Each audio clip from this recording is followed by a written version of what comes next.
جب حضرت عثمان غنی رضی اللہ تعالیٰ عنہ کا محاصرہ کر لیا گیا اور یہ خلافت کا آخری آپ کا دور ہے، 82 سال کی عمر تھی اس وقت آپ کی، اور یہ تاریخ کا دردناک باب ہے کہ حضرت عثمان غنی پر 40 دن تک پانی بند رہا۔ وہ ایک منصوبہ تھا، 3 لوگ 3 مختلف شہروں سے چلے، مصر سے، کوفے سے اور بصرے سے، 1000 آدمی لے کر، اور مدینہ المنورہ میں پہنچ کر کے حضرت علی المرتضیٰ سے ملے، ام المومنین سیدہ عائشہ سے ملے، کبار اصحاب سے ملے۔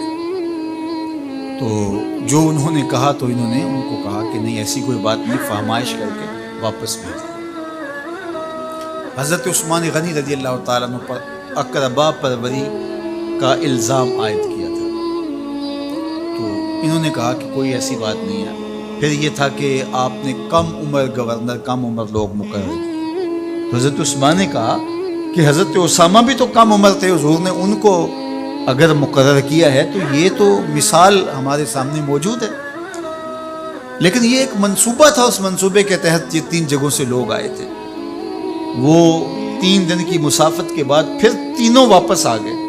تو یہ ایک سوالیہ نشان ہے کہ تینوں کیوں واپس آ گئے، کوئی ایک تو نہ آتا نا۔ تو یہ سب طے شدہ منصوبہ تھا، اور پھر انہوں نے مدینہ المنورہ کو گھیر لیا، اور جس طرح سے بلوائیوں نے حالات پیدا کر دیے۔ سیدنا علی المرتضیٰ رضی اللہ تعالیٰ عنہ تو شہر مدینہ سے باہر تشریف لے گئے تھے، اور اپنے بیٹوں امام حسن اور امام حسین رضی اللہ تعالیٰ عنہ کو حضرت عثمان غنی کے دروازے پر مقرر کیا تھا کہ ان کو ضرر نہ پہنچنے دے۔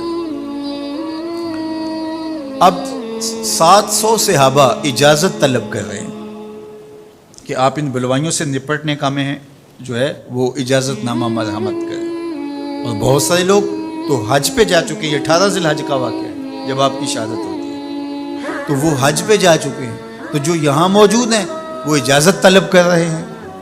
لیکن حضرت عثمان غنی رضی اللہ تعالیٰ عنہ نے کہا کہ نہیں، میں ایسی اجازت نہیں دوں گا۔ رسول اللہ صلی اللہ علیہ وسلم کا حرم شہر مدینہ لوگوں کے خون سے لالازار ہو، یہ میں اس کو گوارا نہیں کرتا۔ افواج موجود ہیں، اور دنیا کی تاریخ میں آپ کو ایسا نہیں ملے گا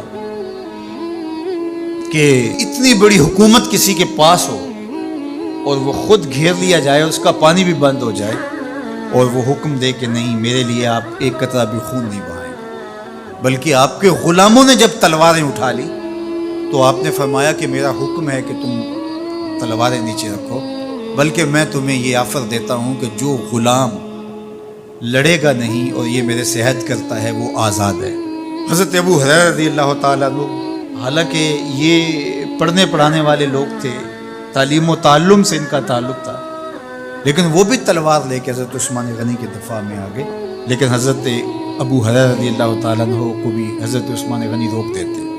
مالک بن اشتر کہنے لگا کہ ہم آپ کی دستبرداری کے خواہاں ہیں، آپ خلافت سے دستبرداری اختیار کر لیجیے۔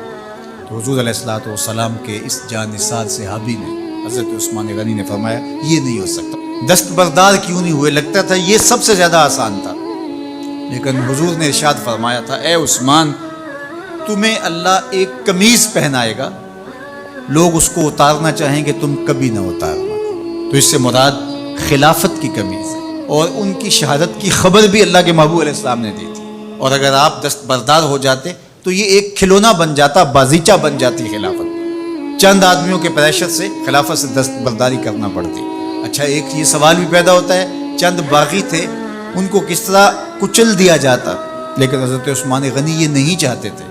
ایک تو یہ کہ مدینے کی حرمت پامال نہ ہو، اور دوسرا پورے عالم اسلام کو آگ لگانے کا جو منصوبہ تھا، 3 مختلف شہروں سے 1000 آدمی لایا گیا ایک منصوبے کے تحت، اور انہیں لاشیں چاہیے تھیں، اور جو ان کے پیچھے کام کر رہے تھے نادیدہ ہاتھ، ان کا منصوبہ یہ تھا کہ یہاں سے مختلف سمتوں میں، یہ تینوں شہر مختلف سمتوں میں تھے، تینوں سمتوں میں جب لاشیں جائیں گی تو پورے عالم اسلام کو ہم جو ہے وہ خانہ جنگی کی آگ میں دھکیل سکیں گے۔ تو حضرت عثمان غنی ان سازشوں سے آگاہ تھے، تو سب سے اہون اور آسان یہ تھا کہ قربانی پیش کر دی جائے، اور پھر انہوں نے سن بھی رکھا تھا کہ 2 شہید ہیں، شہید تو انہوں نے بہرحال ہونا ہے، تو لہٰذا میں خلافت سے دستبردار بھی نہیں ہوں گا، اور شہر مدینہ کی حرمت بھی پامال نہیں ہونے دوں گا۔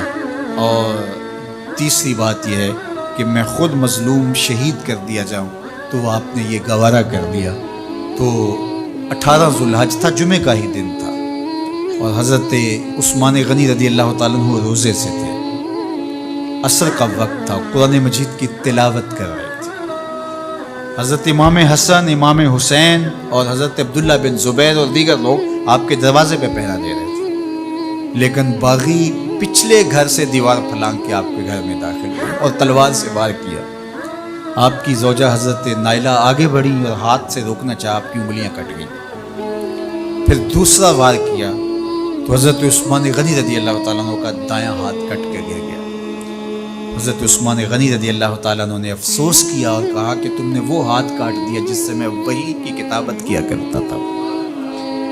پھر اس کے بعد آپ پر 9 وار کیے گئے اور آپ کو شہید کر دیا گیا، اور آپ کا خون قرآن مجید پڑھتے ہوئے اس آیت پہ گرا، فَسَيَكْفِيكَهُمُ اللَّهُ وَهُوَ السَّمِيعُ الْعَلِيمُ۔ تو حضرت عثمان غنی رضی اللہ تعالیٰ عنہ مظلوم شہید کیے گئے، بھوکے اور پیاسے شہید کیے گئے، ظلماً شہید کیے گئے۔ حضرت عبداللہ بن عمر رضی اللہ تعالیٰ عنہ فرماتے ہیں کہ حضور فتنوں کا ذکر کر رہے تھے کہ فتنے ہوں گے، بہت بڑے فتنے ہوں گے۔ تو ایک شخص نے چادر اوڑھی ہوئی تھی اور وہ مجلس واعظ کے قریب سے گزرا جہاں حضور کچھ ارشاد فرما رہے تھے، تو آقا کریم نے اشارہ کر کے کہا اس دن یہ شخص حق پہ ہوگا۔ عبداللہ بن عمر کہتے ہیں کہ میں اٹھا اور جا کے دیکھا تو وہ حضرت عثمان تھے۔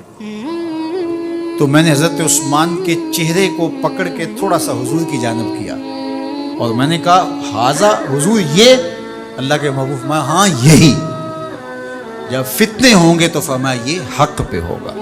تو حضرت عثمان غنی رضی اللہ تعالیٰ عنہ حق کی راہوں کے مسافر، جنہیں حضور کی زبان سے شہید کہا گیا، اور شہید کسی کا انجام ہوتا ہے، تو حضور نے فرمایا یہ شہید ہوگا۔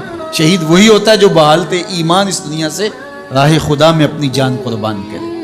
فرمایا فَإِنَّمَا عَلَيْكَ نَبِيٌّ وَصِدِّيقٌ وَشَهِيدَانِ، اے پہاڑ رک جا، تو جانتا نہیں تیرے اوپر اللہ کا ایک نبی ہے، ایک صدیق ہے اور 2 شہید ہیں۔ حضرت عثمان غنی رضی اللہ تعالیٰ عنہ عظمتوں کے مینار، اللہ اکبر۔ تو یہ حضرت عثمان غنی رضی اللہ تعالیٰ عنہ کا یہ کارنامہ تھا کہ آپ نے اپنی جان پیش کر کے امت کو جو ہے وہ فتنوں سے محفوظ کر لیا اور امت کو بچا لیا۔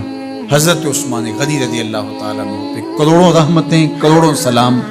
ہم آپ کی عظمت کو سلام پیش کرتے ہیں، عقیدتوں کا خراج پیش کرتے ہیں۔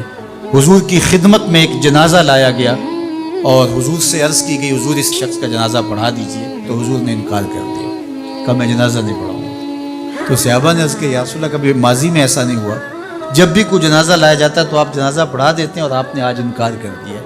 تو فرمایا یہ شخص میرے عثمان سے بغض رکھتا تھا اور اس کو اللہ نے بھی اپنی رحمتوں سے محروم کر دیا ہے۔ حضور نے اس شخص کا جنازہ نہیں پڑھایا جو مبغض عثمان غنی رضی اللہ تعالی عنہ۔ تو اب آپ اندازہ کیجئے وہ کتنا بدبخت شخص ہے جو حضرت عثمان سے بغض اور دشمنی رکھتا ہے۔ حضرت عثمان غنی رضی اللہ تعالی عنہ سے اللہ کے محبوب علیہ السلام نے کتنی خوبصورت ارشاد فرمائی، میں اس سے حیا کیوں نہ کروں جس سے اللہ کے فرشتے بھی حیا کرتے ہیں۔ یعنی عثمان غنی وہ ہیں جس سے اللہ کے فرشتے بھی حیا کرتے ہیں، اور جو عثمان غنی کا حیا نہیں کرتا اس سے بڑا بے حیا کون ہو سکتا ہے۔ حاکم نے مستدرک کے اندر روایت ذکر کی ہے کہ بہت سارے صحابہ حضور کی بہت ساری خوبیوں کے مظہر تھے، اور سب سے زیادہ حضور کے خلق کے مشابہ حضرت عثمان غنی رضی اللہ تعالیٰ، اور خلق میں سب سے اونچا درجہ حیا کا ہوتا ہے، تو حضرت عثمان غنی رضی اللہ تعالیٰ عنہ حیا کے اس مقام پہ فائز المرام تھے جو انہی کا مقصوم تھا۔ اللہ ہمیں حضور کے اہل بیت، حضور کے اصحاب، بلکہ حضور کے در کی مٹی کی تعظیم بھی نصیب کرے۔ اقبال نے کہا تھا خاک طیبہ از دو عالم خوش ترست، آن خنک شہرے کے آنجا دل برست۔ ہمیں تو طیبہ کی مٹی بھی اچھی لگتی ہے اس لیے کہ وہاں محبوب جو رہتے ہیں، تو محبت تو اس چیز کی متقاضی ہوتی ہے، محبوب کی راہوں کو بھی سلامی پیش کی جائے۔ تو جو حضور علیہ السلام کے ساتھ منسوب اتنی وقی نسبتیں ہیں ان کا احترام کیوں نہیں کریں گے؟ تو حضرت عثمان غنی تو داماد رسول ہیں، حضرت عثمان غنی تو ذو النورین ہیں، حضرت عثمان غنی تو حضور علیہ الصلوۃ والسلام کے محبوب اور حضور علیہ الصلوۃ والسلام کے پیارے ہیں، ان کو جنت کی بشارت دی گئی ہے، عشرہ مبشرہ میں سے ہیں، 4 جلیل القدر خلفاء میں ان کا نام شامل ہے، اور پھر حضور کی 2 صاحبزادیاں ان کے نکاح میں آقا کریم نے ان کو شہید خود قرار دیا، اور میرے اور آپ کے آقا و مولا نے کہا آج کے بعد کوئی عمل عثمان کو نقصان نہیں دے گا، اور کہا عثمان سے میں حیا کیوں نہ کروں، اس سے اللہ کے فرشتے بھی حیا کریں۔